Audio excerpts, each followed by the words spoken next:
Alright, welcome once again everybody. Today we have another jiu-jitsu sparring video, this time focusing on some positional sparring. So at our club we use probably more positional drilling than most clubs.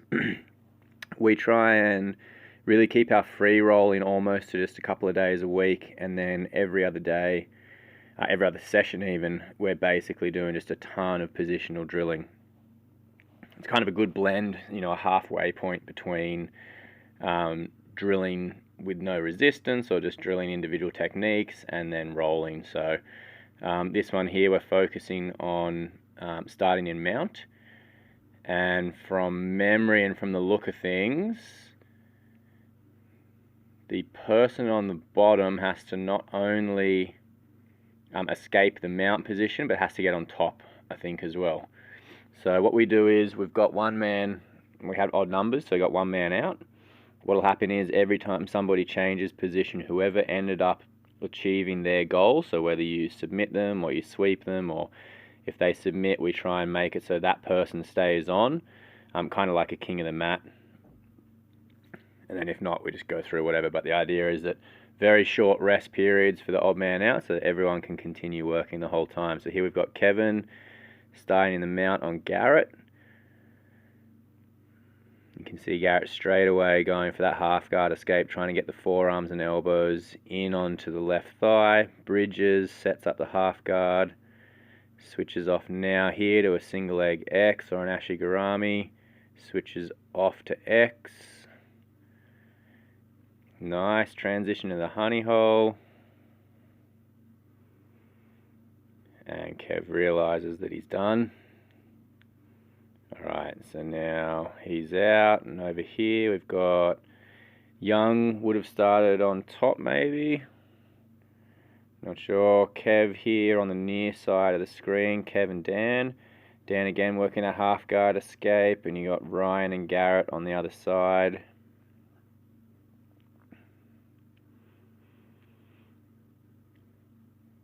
Garrett doing a nice job with that underhook for a moment there, but then nice work by Ryan, pushing off, making space, getting back to an open guard.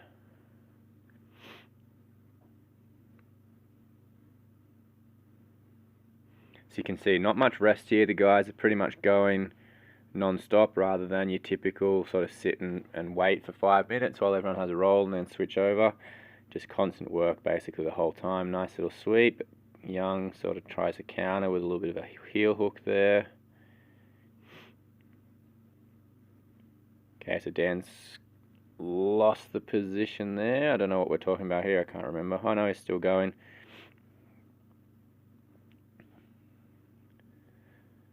So you'll see Young on the bottom here. Young's quite a small guy, not a big tall fella. So for him, it's very hard against him, the person on top holding mount, not to get him putting you back into half guard essentially.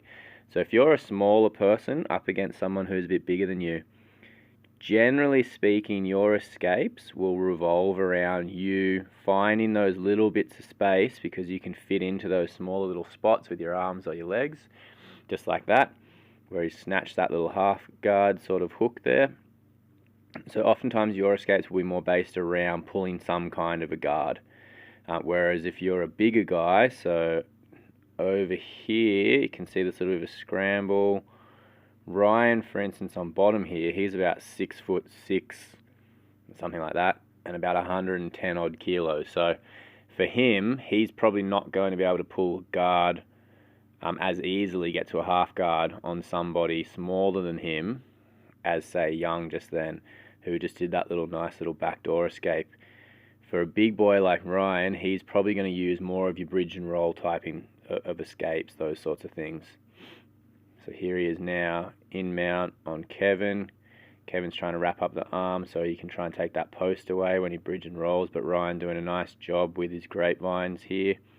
So the point of those grapevines, those inside hooks, is essentially taking away your opponent who's been mounted. You're taking away their ability to bridge, because when you stretch out those grapevines, they can't hip extend. You just saw there, Kev just tried to bridge his hips up, but because of those grapevines, you can't actually lift your hips off the floor because you're locked in position. So they're a really good way of stopping your opponent being able to bridge. However, it does bring your hips down very low, and it can sometimes stop your attacking options, especially in no-gi. But from a control perspective, they're very good. Okay, Garrett and Young in a little bit of a scramble here. Young tried to roll through there with that guillotine, but couldn't get on top. Garrett based out nicely, gets back on top. Now we got Dan on top of who's this, Ryan over here.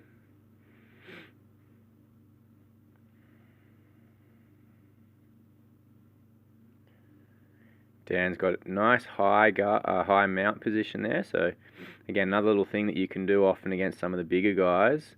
If you can get to more of a high mount position, it can sort of take away some of the strength that they have in their hips as well. Dan transitioned to a mounted triangle in that little scramble as Ryan tried to escape, but he's lost the position. Ryan staples the leg nicely, then shucks over the top. Good.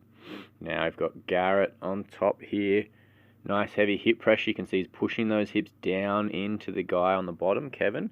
So actually making them feel your weight when you're in the mount, not just sitting there with your weight on your legs. It's, again, a nice little way. Switches off to that guillotine. Kind of almost setting up a Das by the look of things. Misses it. Kev gets the turtle. Nice. And now we're back over this side with Young in mount. Switches off to side mount as his opponent tries to push on the legs. Good job. Dan's getting that half guard knee shield. Threatened for a moment with a Kimura.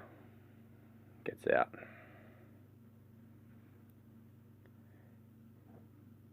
Now again, you can see Garrett, the smaller man, up against the big guy, Ryan. Much easier for him to get into that half guard. Ryan loses both the arms there. It looked like he might have been thinking about a triangle or something, but he didn't have either of the arms in. He's managed to stay on the back, though, with this modified Kimura grip. Far side ankle control by Garrett, stopping him from turning, but he manages to get out. Controlling that far side leg so that Garrett can't roll belly down. Garrett, nice adjustment, gets the underhook so that he can try and turn in. Comes up on that single leg. Got to watch his neck here. Let's see if Ryan goes for something. He's got the grips for an arming guillotine. Kind of misses it, maybe.